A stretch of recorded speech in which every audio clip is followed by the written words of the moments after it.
You're tuned into the It's Real podcast with your hosts, Kayla and Andrew Yagi. Each week, we'll talk about what happens behind the scenes working full-time in real estate and share with you real-life stories, our successes and failures as we work to help consumers and industry professionals reach their real estate and real-life goals. Here we go. It's episode 13 of the It's Real podcast. I'm Andrew Yagi, and I am a real estate agent. Hi, I'm Kayla Calendar, and I'm a mortgage lender. Kayla, how's your week going this week? It's going by fast. I've got the thought of a 3-day weekend coming up, so that kind of, the anticipation makes it kind of go by faster for me. But weather's warming up, market's warming up, things are getting chaotic, but what are you witnessing? What's your week been? Well, I would say, Kayla, the market is bananas. I saw, rumblings about, the market's going to be like it was 2 years ago, in 2021, it's going to be just that crazy. And I thought, there's no way, rates were 2 to 3%, now rates 5, 6-ish, 5 to 6, whatever it is. And I just thought, no way, but wow, like we've been seeing multiple offers, and even in my market, we don't have near the activity like in the Fargo-Moorhead area, but there just are not a lot of homes for sale. In fact, I saw kind of an industry resource that said kind of in most markets, inventory is down like 30% from where it normally is this time of year. Are you seeing the same thing? Oh, it's insane. It's people don't want to sell their houses if they've got a 2% interest rate. I think there's a lot of reasons behind it, but I'm hearing that from even a lot of people that are looking to purchase a new home. They're saying, Kayla, I don't even know if I want to sell and buy new because, gosh, I'm going to have to get rid of my old interest rate. And I think that that's a big deterrent for some. Well, I even saw Lawrence Yun, I don't know how you say his last name. He's the economist for the National Association of Realtors, and he was kind of giving his state of the economy or state of the real estate market, and even joking, although probably not much of a joke, that people are even not getting divorced because they have to split and go and purchase a new house. They don't want to give up that rate, so they're kind of trying to make work, and there probably is some truth to that. There is actually, divorce rates are down, and a lot of discussion has been around the fact that people don't want to get rid of that rate, and it's like, wow, people are really willing to stay in an unhappy marriage for an interest rate. That's what I've heard too.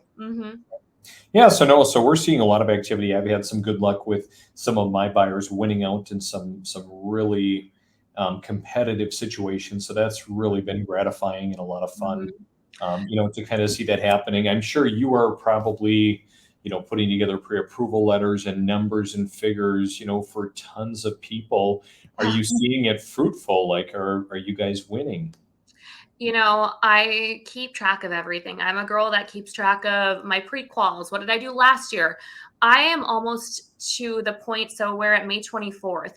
I'm to the point where I was last December with pre-quals. So that tells you there's activity. However, we are not seeing that a lot of clients are getting the accepted offer, the green light. Where are you at year over year? I'm guessing you're behind this year.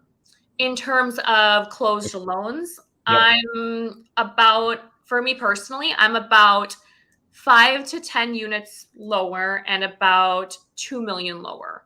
Sure. So compared to last year, but I know a lot of there's lenders getting out of the business. Yeah. There's people saying, I can't do this. And, to anyone that's thinking about getting out of the business and changing careers, that's going to be a thought that crosses your mind. But I truly think that this is a time where we are learning to fine-tune our craft, and we are learning how to be better sales professionals and help our clients in difficult times. Yeah. So I'm seeing a lot of pre-quals, but a lot of declined, offers because of 13 other offers. Or I don't know about you, Andy, but are you seeing any FHA clients of yours? Because I've got a couple and it's been difficult. Yeah, it's really, really challenging, for some of the subsidized loan products for buyers, and even, for sellers, when they have a lot of options to pick from, anywhere from cash to a lot of conventional options, it's really, really challenging. And I'm trying as an agent, I'm trying to be better at educating my, especially my sellers, but then also some of the buyers on the process, but also just trying to get people into a home affordably, because they are some really great loan products, but there is somewhat of a stigma. And that's why we're here too, is we want to educate, because there's so much to know. There's so much extra things going on, different changes. You remember hearing about these loan level pricing adjustments to, so many different things, and that if we're not educating our clients, it can be in a way catastrophic. Yep. And so I think, and this market right now, Kayla, to use the old adage, especially when you're selecting a professional to work with, this market is going to separate the men from the boys, or it is. It already is. Just because, as you said, you've seen a lot of people getting out. I've seen people who have been getting out of real estate as agents, or scaling back, or doing other things, because it's very, very challenging. And so I think it's a great topic today to talk about, hey, the fact the market is bananas. What does that mean, for the consumer? But what does it also mean, as far as, us working together as professionals?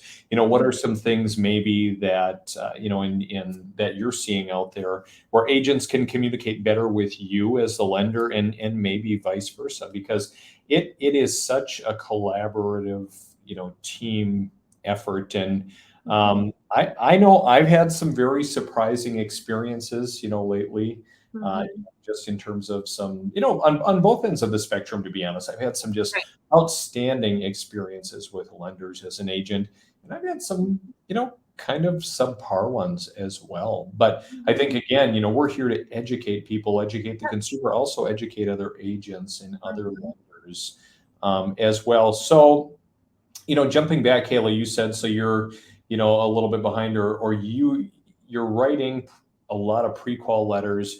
You're putting numbers together for people. They're not getting those homes. So what's the deal? What do you attribute that to?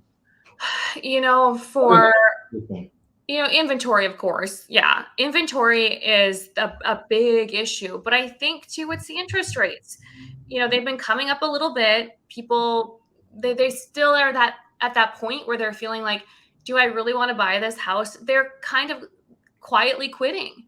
They're like, I don't want to compete. I don't want this rate. I'm just going to wait until rates decline. And I fear for those people, because once rates do hopefully decline, then it's going to get crazier. It's going to get busier. And then on top of it, you're going to have the people refinancing, and why do I say that? Well, because sometimes they need to have an appraisal done. They're going to have title work done. Lenders are tied up a little bit more. So for me, what I'm seeing is that people are just a little exhausted. They don't love the rate and inventory. But for us, Andy, you're showing homes, I'm running the numbers. You're showing homes, I'm running the numbers. I'm running numbers for clients, like on a home, for about 5 different clients. So each client's looking at the same home. So what I'm witnessing is, we're doing all this work. We're, at nights and weekends, on the lawnmower, at the lake. We're running the numbers and showing the homes, and nothing's really coming to fruition because of the insane competition. Yep. So that's kind of what I'm witnessing. But what about you? What do you think? Yep. So I think the same thing. So I think, really right now more than ever, and I tell people, because, I'm still having people come to me and, hey, I just want to see this house. I don't really want to commit to an agent. I maybe want to bounce around. I'm, maybe shopping a few lenders, and hey, it's great to shop. But at a certain point, like when you're serious, we need to be done shopping, and we need to know, who are we working with and who are we aligning ourselves with? Just because if you don't align yourself, with someone and stick with them, you're not going to be successful.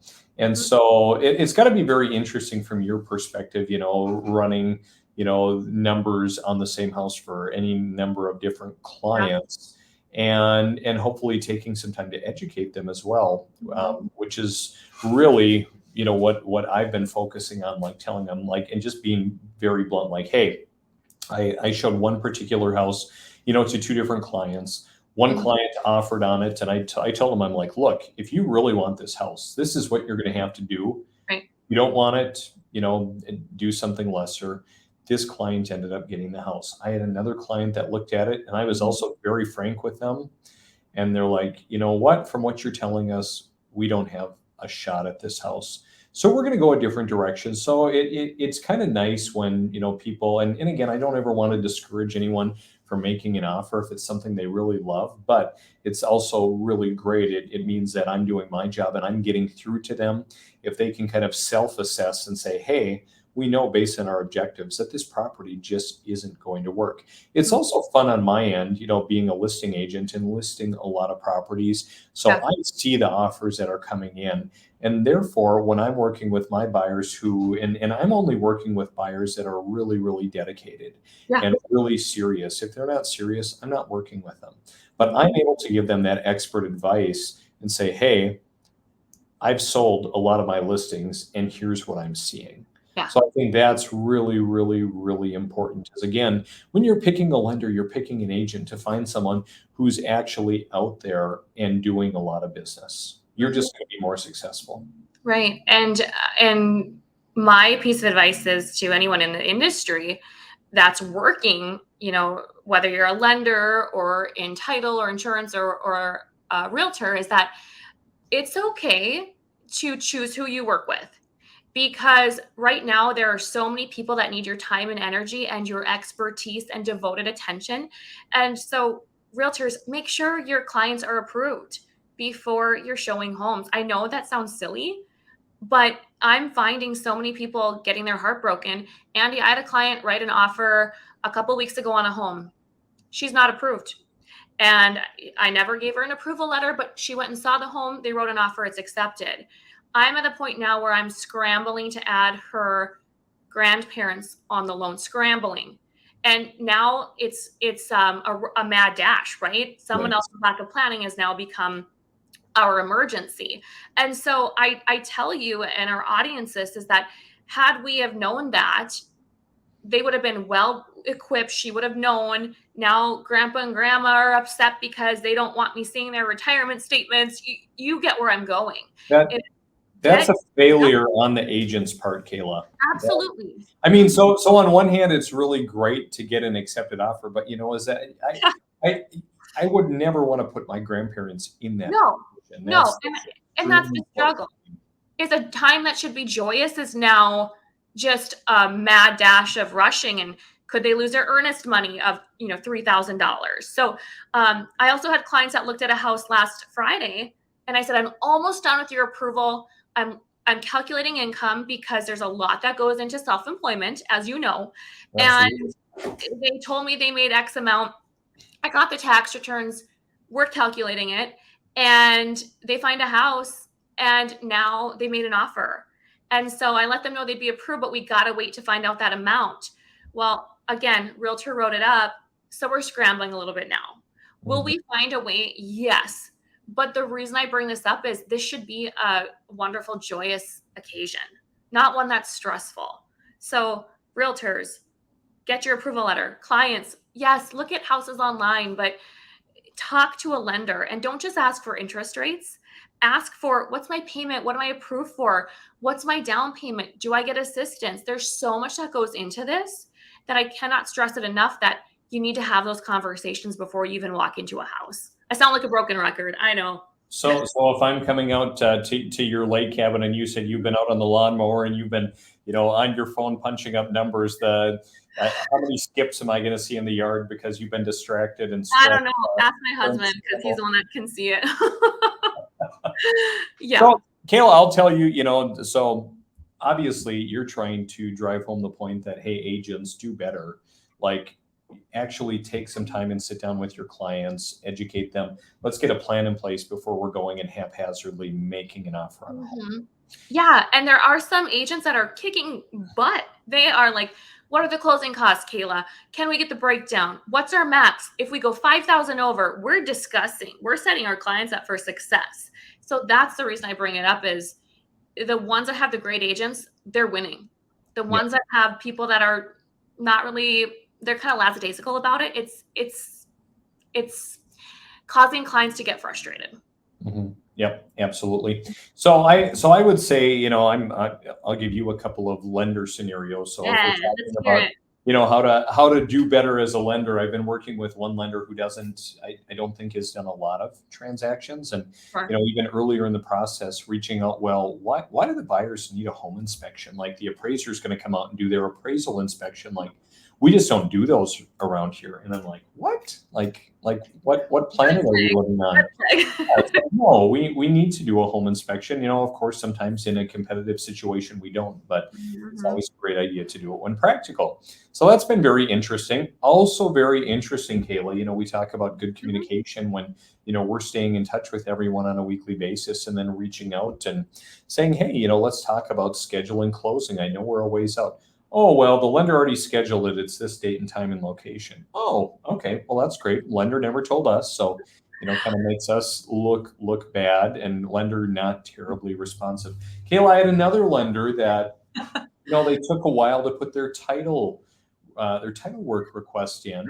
Uh-oh. And we found out that there was a bad legal description, which requires a survey, which now is going to kick the closing date out, which, you know, uh, some buyers might have their rate locked to a certain date, Right. and they may have to pay a higher rate. And Mhm. just because a lender, maybe didn't have their act together. And I know, there are two sides to every story, but it's just, I've had some frustrations with some lenders, but Kayla, conversely, I've had some really good experiences, and Yeah. some recent wins. I've got one lender I've worked with who is just a fantastic communicator, and really great at getting some things done, and really keeping everyone in the loop, Mhm. and even navigating last minute issues, just like with Mhm. yourself. So it's really Mhm. fun, to have some of those partnerships as well.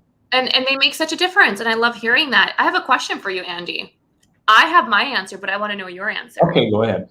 Who should be responsible? We should have like a kind of like a Jeopardy or something, but who is responsible for scheduling the closing, meaning for those that don't know, when you sign the paperwork to buy your house, who is responsible, do you feel, for scheduling that closing? I think You're the a realtor. agent, I think the agent should be, because the agent is the one who's kind of intimately working with everybody, Mhm. working with the title company, working with the lender, working with, the buyers, whatever, maybe working with the agent on the other side. Mhm. You know what, there are some lenders that they're really adamant about, no, you won't schedule it until I'm ready and I will schedule it. I haven't met many like that, Yeah. but I've met a couple, but I think the agent should. What do you think? Agent, 100%. In fact, I'm surprised when a realtor is like, "Did you schedule it?" And the reason that I'm bringing this up is, Andy, you're spot on. Is you are seeing the sale side. You know when the sellers are closing. There's also usually a final walkthrough. So you're walking your clients through the home. Maybe it's the night before, or maybe you schedule it so it's right before closing. So many times the agents already know the client's schedule. So for me, it's a no-brainer. And the agents that do it, they're just spot on. Hey, we're closing at my office at this time after the final walkthrough, and that just seems to be the most successful. Well, and that's been the other frustration, with some lenders, where there are several locations of different title companies, because, there are a lot of larger conglomerate title Yeah. companies, and all of a sudden, oh no, well, we're going to close in this other town. We're going to close whatever. And it's like, Cool. well, okay, but, there are some other factors that go into it, and hey, Love it. let's talk about it. Yeah, So I don't know. absolutely. I mean, No. hey, we're going to get to our goals in all of these cases and Mhm. everything, but it just, great communication goes a Yeah. long way, especially when we're in a very challenging market. Right. And I think that's why we're bringing this up. And speaking of it, is when things are so difficult, what are some ways that we can make it easier on each other? And for all of the hands in the pot, there's so many, right? So many people are involved with this. How do we make it easier? What are tips and advice that we can provide to help others? Yep. Kayla, Mhm. if you were to give our viewers or listeners, one takeaway on what is the best piece of advice that Kayla can give to be successful in what no doubt is going to remain a red hot market, what would that be? As a buyer, what Sure. would I? For anyone that's looking to get pre-approved, purchase a home, the best piece of advice that I have, and I know you're going to say we've heard it before because I talk about it, is to not just get pre-approved, but have a conversation with your lender, because you never know what options are out there or what programs. The other day, I was talking to a client about how he can lower his payment by paying points, right? That's when you pay money for a lower rate. And we sat down and we did the break even analysis. And he said, I didn't even know this was an option. And he's like, why wouldn't I pay all this money to buy down my rate to save $100 a month? He's like, my break even is 5 years. I'm going to have the house or the loan for, I know, for like at least 10. And I said, client, what if you refinance? What if rates drop? And he said, I never thought about that. So my piece of advice is have these conversations with your lender. And the reason I say that also is because that lender should be communicating with the realtor with the client's approval, of course, to say, hey, they're really comfortable around $1,600 a month. They could go to 2,000, but here's this. And we're talking strategy because we know, Andy, that deals are not done Tuesdays at 2. They're done Saturday nights or Friday morning, whenever it may be that works for the client. So do you really want to be trying to track down your lender who may be in a closing or with another client, trying to figure that out last minute when offers are on a lawnmower at the lake? Well, it was a Saturday, so luckily. But the fact is I actually prepped those clients and they knew, but they wanted, just my numbers ran again at current rates. But I just find that if you're having a good conversation with your lender, it spreads across evenly to realtor, to clients, to everybody. I mean, how do you feel about that, Andy? Yeah, I think you're spot on. And yeah, and I think, my best advice, so like those that are looking to sell, the market is hot now. So if it makes sense for you and, you're wanting to cash in on the market, I would say no day but today. The time makes sense because, our government in their infinite wisdom, we don't know what's going to happen a month, 2 or 6 months down the road. So I always tell people, hey, if it does make sense, if you've got a plan, if you're looking to sell, now makes a lot of sense. It does. Maybe don't do it. Let's sit down and let's talk about your circumstance and kind of put a plan in place. If you're looking to buy, again, I think it's all about who you align yourself with. And now luckily, we're starting to see some of the, a lot of people have jumped into real estate. Well, hey, someone's cousin's brother is an agent and I'm going to work with them and they don't do any business. Like, why would you trust one of the most important purchases or sales, with a part-time agent or a part-time lender?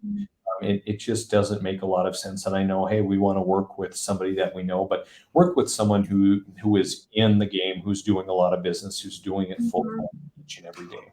Well, I think about that from a perspective of, you're going to the doctor, you're getting surgery, or you're doing something in your life that is so incredibly important. Why wouldn't you want someone with experience? We go and we look at, doctors' experience and we look at reviews. That is such an important piece, Andy, that you say, because it's not like you're trying to say, don't work with those people. But you're saying in this market, being challenging as it is, make sure you align yourself with people that are going to, for lack of a better word, be a shark, be knowledgeable, take care of you, get shit done. And at the end of the day, we're worried about the client. This isn't about us. It's about, is our client going to get this house and is our client going to sell this home? And so if you align yourself with the best, your chances are just that much better. Preach. I love it. Sorry. It's been a busy week. I'm hearing you.